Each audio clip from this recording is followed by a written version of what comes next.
Hello my dear friends, how are you. मैं भावना फिर आप सभी के एक साथ आप सभी के सामने।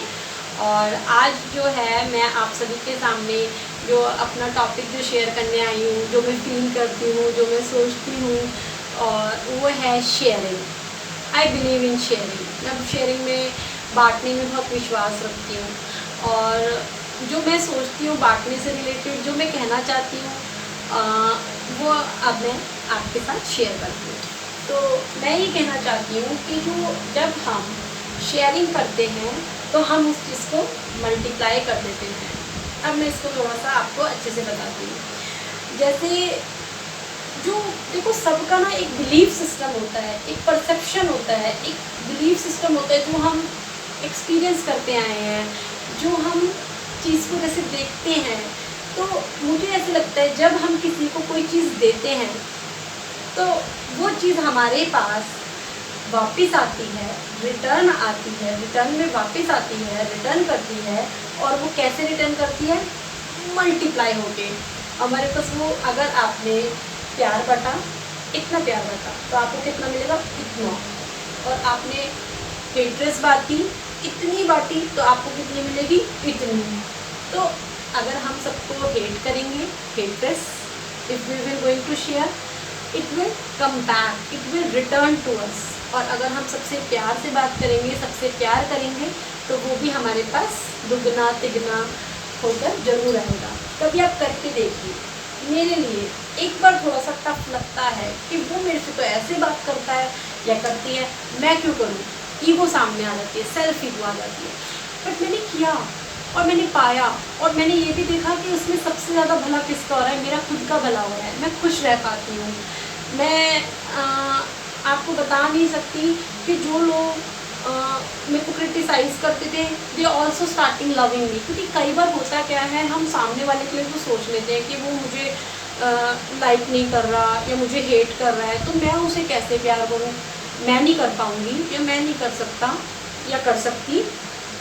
बट एक बार मेरे कहने से आप ट्राई करके देखिए। जो आप, जैसे सपोज आपके हस्बैंड आए और उनको शायद मे बी कोई प्रॉब्लम थी, कोई प्रॉब्लम इन द सेंस कोई टेंशन थी, या ऑफिस में कोई बॉस से कोई बात हो गई या कलीग से कोई बात हो गई, और उन्होंने आपको आके कुछ बोल दिया। Supposedly, I am just taking example, but because by taking examples, it makes easy for me to explain, to discuss, to share and to counsel people.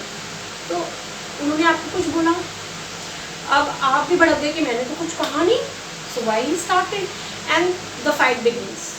Same is the case with the other family members, like अगर आपकी mother in law है, या आपके father in law हैं, या आपकी छोटी बहन है, आपका छोटा भाई है, आपकी मॉम है, आपके डैड है, कोई भी है, आपका बच्चा है, उसको कोई मेंटली वो भी स्ट्रेस में है, ठीक है, और उसने आपकी गलती नहीं थी, उसने आपको कुछ बोला, बदले में आपने बोला, फिर उसने बोला, इससे क्या हो रहा है?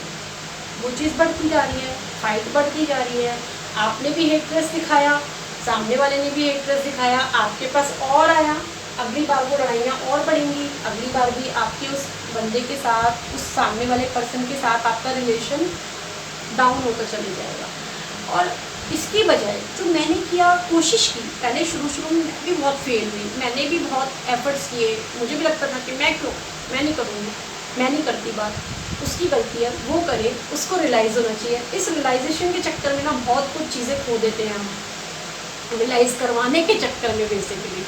तो मैंने क्या किया, जो लोग मुझे हेट कर रहे थे, जो लोग मेरे को क्रिटिसाइज़ कर रहे थे, वो कभी कुछ कह देते तो मैं चुप हो जाती थी, या फिर मैं हार जोड़ती कि हाँ, मैं अभी भी कई बार फेल हो जाती हूँ। आप ये मत सोचना कि ये तो बहुत कोई अपने आप को साधु महात्मा दिखाना चाहती है और इस तरीके से कह रही है।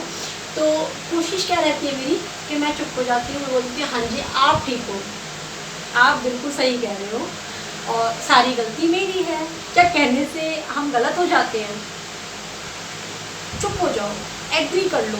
इसमें जो चुप होता है इसका मतलब ये नहीं कि वो गलत है, या जो चुप हो जाता है इसका मतलब ये नहीं कि वो वीक है, वो कमज़ोर है।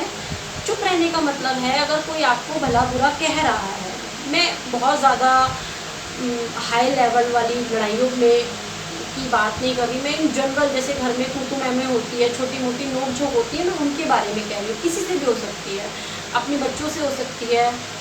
टीनेजर जो बच्चे होते हैं आजकल, वो अपने पेरेंट्स को यही सोचते हैं कि ये हमें समझ नहीं रहे, उनका एग्जाम्पल ले लो, या हस्बैंड वाइफ की ले लो, या मदर इन लॉ एंड जो है डॉटर इन लॉ की ले लो। मतलब इस तरीके की जो नोकझोंक होती है उसमें आप चुप हो जाएंगे तो इसमें कुछ हार्म नहीं है। उससे होगा क्या, आप अपने मन में उस बंदे के लिए कोई भी